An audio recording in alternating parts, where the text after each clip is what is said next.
Hey everyone, so I actually wanted to answer this question here, which is about the superbug, CPE, which stands for carbon menopause producing enterobacterial. We'll put it down below, insert word here. Yeah, it's a superbug. It's not VRE, but I have had VRE. VRE stands for vancomycin resistant enterococcus. I had that many years ago. And that's kind of dormant in my system now, but it has been there and it's made me very sick in the past, but that was over like 5-6 years ago now. But CPE I developed over a year and a bit ago, and it's worse than MRSA. It's all superbugs are bad, but CPE is a really nasty one, and I'm already immune compromised, and that's the reason why I have to be isolated in a room. And yes, I know exactly what you mean. It comes with a lot for yourself, people who have to protect you, for protecting other people, for simple infections, for your antibiotic list, for everything. So basically, to explain CPE, I have researched this to make sure I get it exactly right. So CPE is a group of bacteria that they normally live in the gut and they're no harm to any of us, but they've developed resistance to powerful antibiotics, which are called the carcinogens, and they produce enzymes that break down these antibiotics. And these carcinogens, I can't say it, carcinogens are often used as a last line treatment for severe infections, which is why CPE has to be taken very seriously. So when you get most infections, there's a list of antibiotics you can have, and then you'll know which, when you grow a bug, you'll know what antibiotics are sensitive to that bug. Normally there's quite a long list of that, but with CPE, your list goes from like this to this, and they're very rare ones on top of that.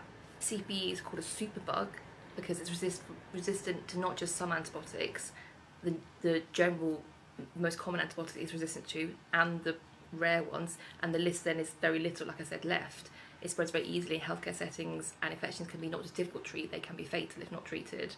And even when treated, you might not be able to fix them or treat them or cure them because the resistance is so high with the antibiotics, and it produces the enzymes that destroy the carbapenem antibiotics. You can be colonised with it, so it's within you, but it's not causing problems, or you can be infected with it, and that could be in your blood, in your urine, in your lungs. Most people who have CPE can be colonised with it, but are not infected with it. I've had both, and I am infected with it, which makes it very difficult, especially when you've got all these lines and tubes in your body, which, yeah, are just waiting to get infected, but without them you can't live. It's kind of catch-22 situation. The people who are immune compromised like myself, have central lines like myself, who have catheters like myself, who have frequent hospital admissions like myself. Ooh, I tick all those boxes. The risk of infection is so much higher.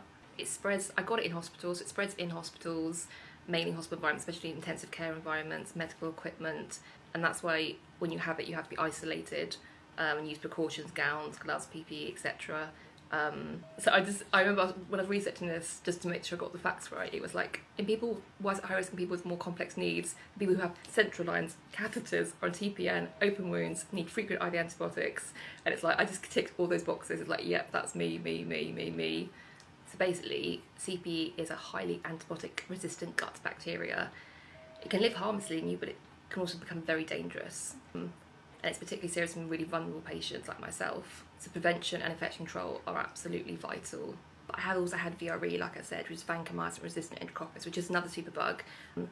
But again, I'm colonised with that, but I don't have it actively at the minute, but I've had it actively in the past. So yeah, I kind of have both. But I'm so sorry you went through all that too, the sepsis and the leukemia. That's massive. Like, just as Catherine said, saying just leukemia, like, that is huge to go through that, Chloe, you know?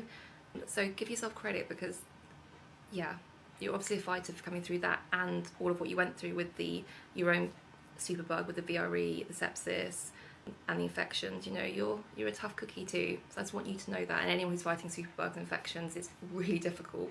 And yes, it's lovely being in my room for many reasons, but also it gets very lonely, very isolating and really hard, especially when for months and months like this.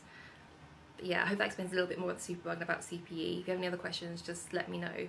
Basically, it's a really bad resistant bug that's in me always, and they told me probably will in the end. Yeah, because I was running out of antibiotics anyway, and then you add this on top and it's another level. And I've got constant risk of infection because of my lines and tubes, but I need them to keep me alive. So it's difficult. The treatment that keeps you alive is great, but it also endangers you on a daily basis. It's walking on a tightrope edge basically constantly. Yeah, so that's me and my superbug